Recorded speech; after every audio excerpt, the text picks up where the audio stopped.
Hello friends, வாங்க சப்பாத்தி பூரிக்கு ஒரு சூப்பரான சைட் டிஷ் வந்து ரெடி பண்ணலாம். வாங்க, எண்ணெய் ஊற்றிருக்கேன். எண்ணெய் நல்லா காயட்டும்.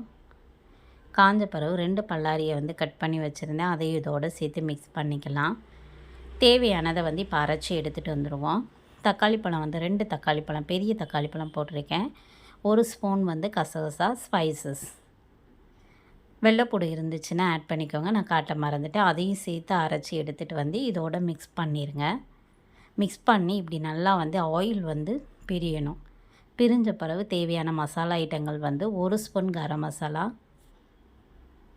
1 ஸ்பூன் சில்லி பவுடர், காரத்துக்கு ஏற்ற மாதிரி நீங்கள் ஆட் பண்ணிக்கோங்க. 1 ஸ்பூன் மல்லி,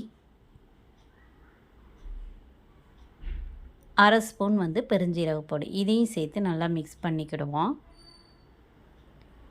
நல்லா மிக்ஸ் பண்ணி விட்டுருங்க. அடியில் எதுவும் பிடிக்காத அளவுக்கு நல்லா மிக்ஸ் பண்ணிவிட்டு அது வந்து அதுலேயும் அந்த ஆயில் வந்து நல்லா பிரியணும். இந்த ஸ்டேஜில் தேவையான அளவு உப்பு போட்டு நல்லா வந்து இதை வந்து மிக்ஸ் பண்ணிக்கலாம். இப்போ வந்து நான் ராஜ்மா வந்து நைட்டே ஊற வச்சுட்டேன். அதை நல்லா விசில் வச்சு 7-8 விசில் வச்சு எடுத்துக்கோங்க. எடுத்ததை இதோட நம்ம மிக்ஸ் பண்ணிக்கலாம். மிக்ஸ் பண்ணிக்கி இப்படி பாருங்கள். மசாலா மாதிரி கூட நீங்கள் வந்து இப்படி சாப்பிட்லாம்.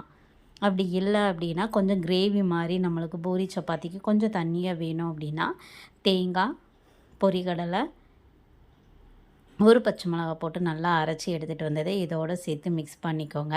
தேவையான அளவு தண்ணி ஊற்றி நல்லா கொதி வரவும் கொத்தமல்லி தூவி இறக்கிடுவோம்.